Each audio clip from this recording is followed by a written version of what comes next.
नमस्कार दोस्तों, स्वागत है आपका मेरे चैनल पे। आज हम इतिहास के उस काले पन्ने को पलटने जा रहे हैं जिसका नाम सुनते ही आज भी रूह कांप जाती है। एक ऐसी जगह जिसे धरती का नर्क कहा जाता था। एक ऐसा जेल जिसकी दीवारों ने भारत के वीर सपूतों की वो चीखें सुनी हैं जिन्हें हम और आप कभी महसूस भी नहीं कर सकते। जी हाँ, हम बात कर रहे हैं अंडमान के कुख्यात सेलुलर जेल की, जिसे दुनिया काला पानी के नाम से जानती है। यहाँ सिर्फ ईंट और पत्थरों से बनी एक इमारत नहीं, बल्कि यहाँ हमारे स्वतंत्रता संग्राम की वो जिंदा दास्तान है जिसे आजादी की सबसे क्रूर अध्याय से सींचा गया है। तो चलिए आज मेरे साथ काला पानी के उस सफर पर और जानिए उन गुमनाम हीरो की कहानी जिन्होंने देश के लिए सब कुछ कुर्बान कर दिया। सबसे पहले ये समझते हैं कि इसे काला पानी क्यों कहा जाता है। काला का मतलब होता है मृत्यु या समय और पानी का मतलब पानी। इस जेल के चारों ओर हजारों किलोमीटर तक सिर्फ और सिर्फ हिंद महासागर का अथाह पानी है। यहाँ से भागना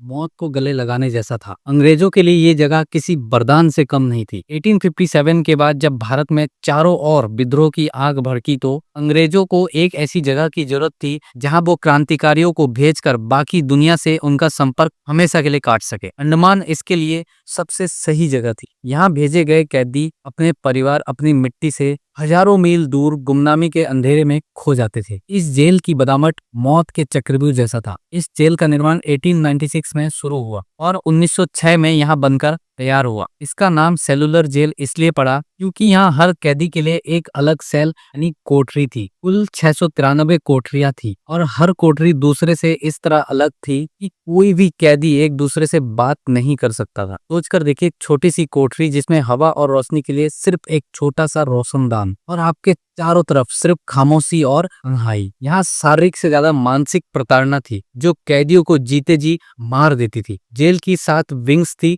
जो एक साइकिल के पहिए की तरह बनी हुई थी और बीच में एक टावर था जिससे गार्ड हर कैदी पर नजर रखते थे। यहाँ एक ऐसा चक्रव्यूह था जिसे भेद पाना नामुमकिन था। काला पानी की दीवारों ने वही महान क्रांतिकारियों को कैद में देखा, लेकिन सबसे चर्चित नाम है विनायक दामोदर सावरकर यानी वीर सावरकर का। उन्हें 50 साल की सजा सुनाई गई थी और 1911 में यहाँ लाया गया था। कहा जाता है कि उन्होंने जेल के दीवारों में कोयले से कविताएं लिखी और उन्हें याद करके बाकी कैदियों को सुनाया ताकि उनका हौसला कम ना हो सके। लेकिन सावरकर अकेले नहीं थे। यहाँ बटुकेश्वर दत्त, भगत सिंह के साथी योगेंद्र शुक्ला और मौलाना अहमदुल्ला जैसे सैकड़ों वीर थे जिनके नाम शायद इतिहास के किताबों में हो गई है। इन लोगों ने यहाँ वो यातनाएं सही जिनके बारे में सुनकर ही दिल दहल जाता है। यहाँ पर कैदियों को नर्क से भी बदतर यातनाएं दी जाती थी। काला पानी में सजा का मतलब सिर्फ कैद नहीं था, यहाँ रूह को तोड़ने वाली क्रूरता की इंतहा थी। यहाँ पर कैदियों से जानवरों की तरह कोल्हू चलाया जाता था ताकि तेल निकाला जा सके। हर कैदी को रोज 30 पाउंड नारियल या 10 पाउंड सरसों का तेल निकालना पड़ता था। जो ये लक्ष्य पूरा नहीं कर पाता था उसे बेरहमी से कोड़ों से पीटा जाता था और खाने के नाम पर कीड़े मकोड़े वाला चावल और जंगली साग पात ही दिया जाता था। और तो और कैदियों को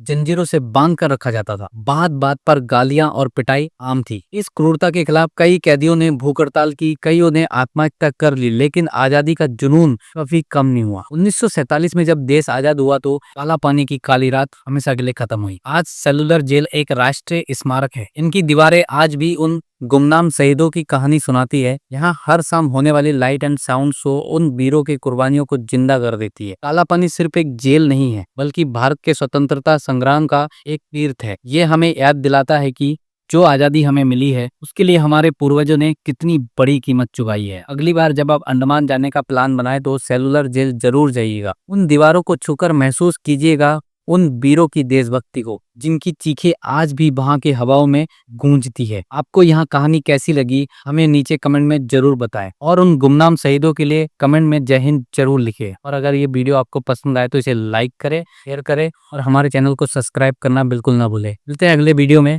जय हिंद।